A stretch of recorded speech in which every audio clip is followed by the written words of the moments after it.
नमस्कार। कैसे हैं आप सभी। उम्मीद है आप सभी स्वस्थ होंगे और अपने इन त्योहारों को धूमधाम से मनाने में व्यस्त भी होंगे। मेरा आज इस वीडियो को बनाने के पीछे एक बहुत ख़ास मकसद है, लेकिन अपनी बात को शुरू करने से पहले मैं अपना इंट्रोडक्शन उन लोगों के लिए देना चाहूँगी जो मुझे आज पहली बार सुन रहे हैं। मैं ज्योति शर्मा पिछले 18 सालों से LIC की टीम समृद्धि की सदस्य हूँ। हमारी टीम समृद्धि पिछले 34 सालों से अब तक 125 प्रोफेशनल्स के साथ 50,000 से ज़्यादा परिवारों की मदद कर चुकी है उनके सपनों को गारंटी करने में। हम सभी मिलकर 7600 करोड़ के पोर्टफोलियो को मैनेज कर रहे हैं। अब मैं अपनी आज की बात कहती हूँ। आज बेसिकली मैं एक ऐसी लेडी से मिली जो कि एक गवर्नमेंट टीचर थी and she is well of. 3-4 countries में वो विज़िट भी करके आ चुकी हैं। शी इज़ 68 बॉर्न, तो आपको उनकी एज का अंदाज़ा लग गया होगा। बेसिकली वो मुझसे क्यों मिली, उनकी एक पॉलिसी मैच्योर होने वाली है। उस पॉलिसी की मैच्योरिटी के सिलसिले में और साथ ही साथ कुछ नई सेविंग्स को स्टार्ट करने के लिए she was looking for the best options. इन 2 चीज़ों के लिए आज वो मुझे मिली।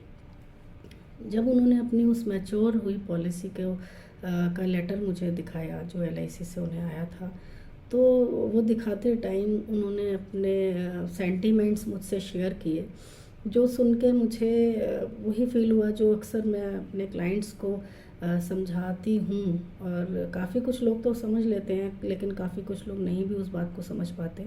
बट आज मेरा विश्वास और ज़्यादा स्ट्रॉन्ग हो गया कि I am at the right path. Because उन्होंने मुझे एक चीज़ कही, कहती हैं कि ज्योति जी मैं ये सोच रही हूँ कि ये जो मेरी सेविंग्स हैं, ये जो पॉलिसी मैच्योर हो रही है, इस पॉलिसी की मैच्योरिटी का मैं क्या करूँगी। तो मुझे एकदम से बात नहीं समझ आई। मैंने उनको दोबारा से पूछा, मैंने कहा मैं समझी नहीं। शी टोल्ड मी कि ये पॉलिसी मैंने अपनी एक कलीग से कराई थी। मेरी एक फ्रेंड थी, हमारे स्कूल में ही थी, और उसने मुझे कहा कि ये पॉलिसी करा ले। तो मैंने कहा ठीक है, करवा लेती हूँ। उन्होंने उनके कहने से वो पॉलिसी करवा ली।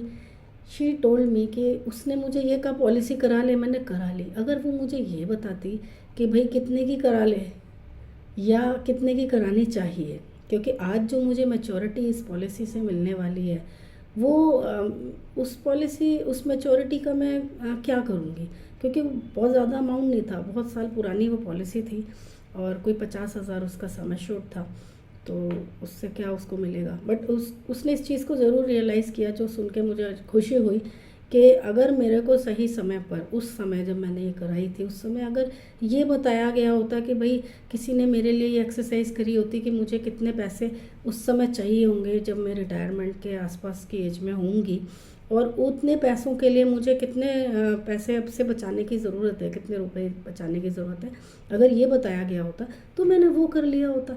लेकिन मुझे तो बताया ही नहीं गया, जो कहा मैंने वो कर लिया।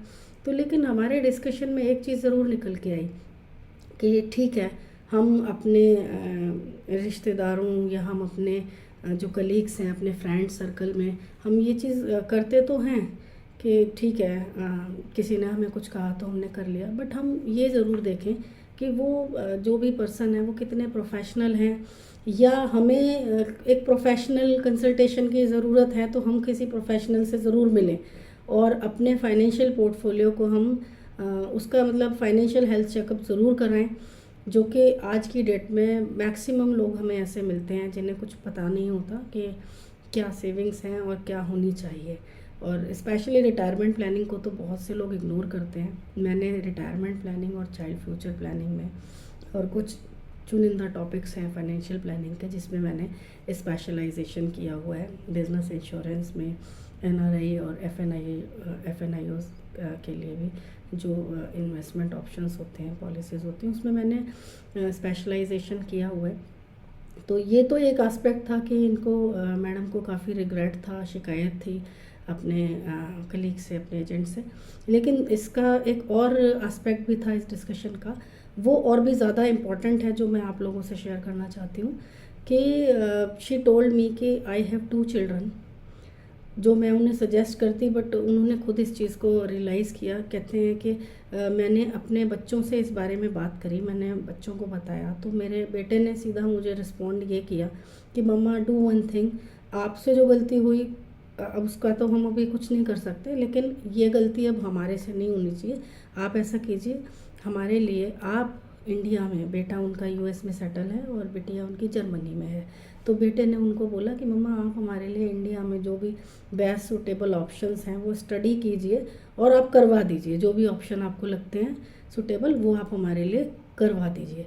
तो मुझे ये बात बहुत पसंद आई कि उनसे जो गलती हुई अपनी यंग एज में मैडम से, उन्होंने उस चीज़ का इतना रियलाइजेशन किया और अपने बच्चों को एक सही गाइडेंस दी। तो मुझे लगता है कि अगर हम सभी पेरेंट्स अगर समय रहते अपनी जो सेविंग्स हैं उन्हें चेक कर लेंगे, तो ये हमारे बच्चों के लिए बहुत बड़ा उपकार का कार्य होगा कि हम अपनी रिटायरमेंट प्लानिंग को उस हिसाब से करें कि हमें अपने बच्चों पर डिपेंड ना होना पड़े।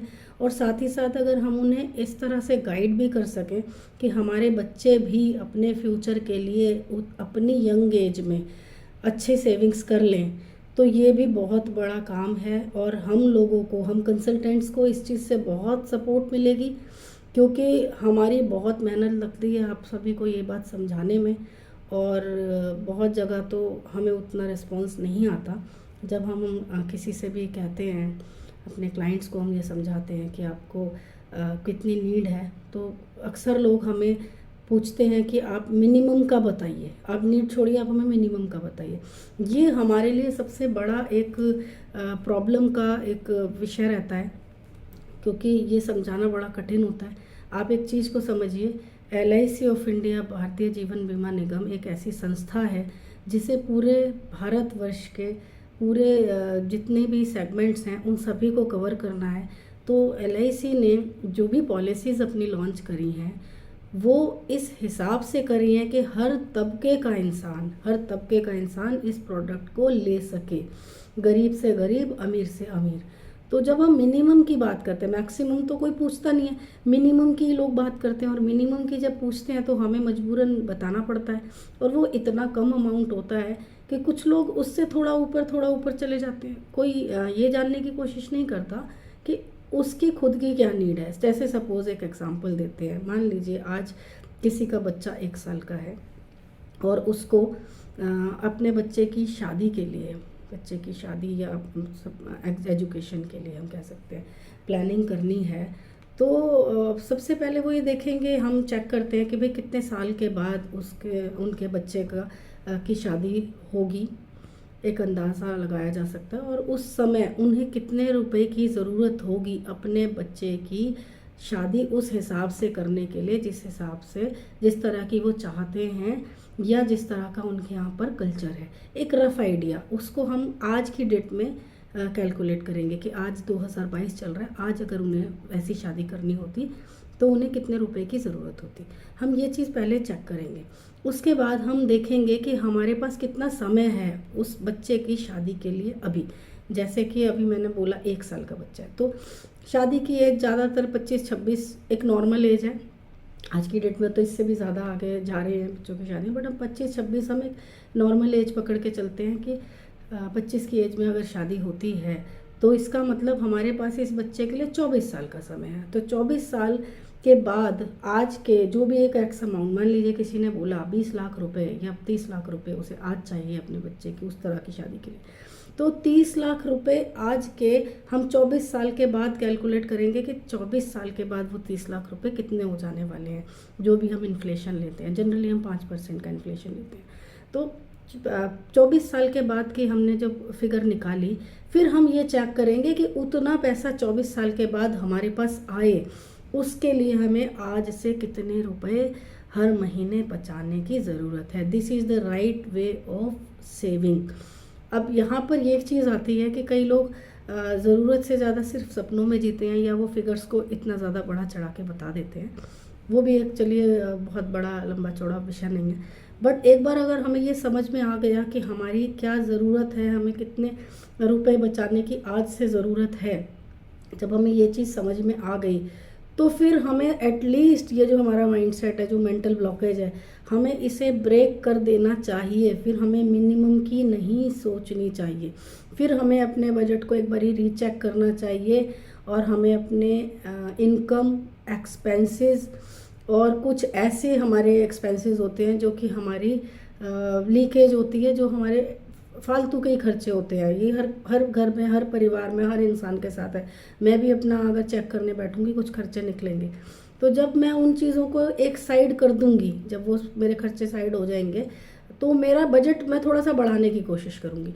और आज की डेट में अगर मैं क्वांटिफाई वे में कोई भी सेविंग अपनी स्टार्ट करती हूँ, तो आई कैन गारंटी कि एक नॉर्मल, अगर मैं बिना क्वांटिफिकेशन के एक सेविंग करती हूँ, तो उससे बेटर ही सेविंग मैं करूँगी। और कोई बात नहीं, हम आज स्टेप उठाते हैं। पहला हमने कुछ शुरुआत करी आज अपनी, ठीक है ना। आज हमने शुरुआत करी।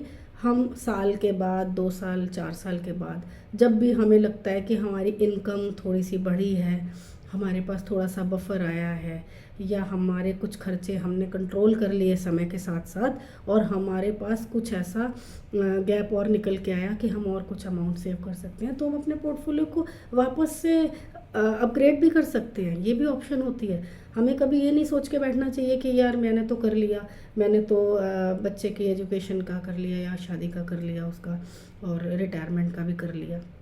ऐसे रिटायरमेंट का जितने भी लोगों से मैं अब तक मिली हूँ, 80-90% लोगों ने रिटायरमेंट प्लानिंग नहीं करी है। अगर किसी ने करी भी है तो इतनी ज़्यादा मिनिमम है वो, कि आप समझिए कि उसका कोई फ़ायदा ही नहीं है। इट इज़ जस्ट लाइक कि जैसे हम लोग रोड पर निकलते हैं और रोड पर हम एक 2 व्हीलर ड्राइव कर रहे हैं, चाहे बाइक है या स्कूटी है, और हमने सिर पर हेलमेट की जगह एक टोपी लगा रखी है, जो कि हमें भी पता है कि इससे हमारा सर बचने वाला नहीं है, लेकिन हम ये सोचते हैं हमारा एक्सीडेंट हो ही नहीं सकता। लेकिन ऐसा ज़रूरी नहीं है, ऐसा बिल्कुल भी ज़रूरी नहीं है। किसी ना किसी का तो कभी ना कभी हो ही जाता है। और मैं कहती हूँ अगर हज़ारों में एक होता है, तो ये ज़रूरी नहीं है ना कि वो हम नहीं होंगे। ऐसे ही फाइनेंशियल प्लानिंग का भी है कि अगर हमने मिनिमम की कोई भी इन्वेस्टमेंट, कोई भी सेविंग करी है, तो हमें फ्यूचर में उससे जो भी मिलने वाला है वो वैसा ही होगा जैसा कि हमने सिर के ऊपर टोपी लगा रखी है। मतलब हमारा उससे कुछ बनने वाला नहीं है। तो मेरा आप सभी से ये अनुरोध है कि आप अपने अपने जो भी सेविंग्स की फाइल्स हैं उनको उठाइए, एक बारी चेक कीजिए, और आपको खुद को जितना समझ आ जाए बहुत अच्छी बात है। नहीं तो आप अपने अपने कंसल्टेंट से एक बार इस बारे में बात कीजिए, और जो भी आपके LIC एजेंट्स हों उनसे बात कीजिए।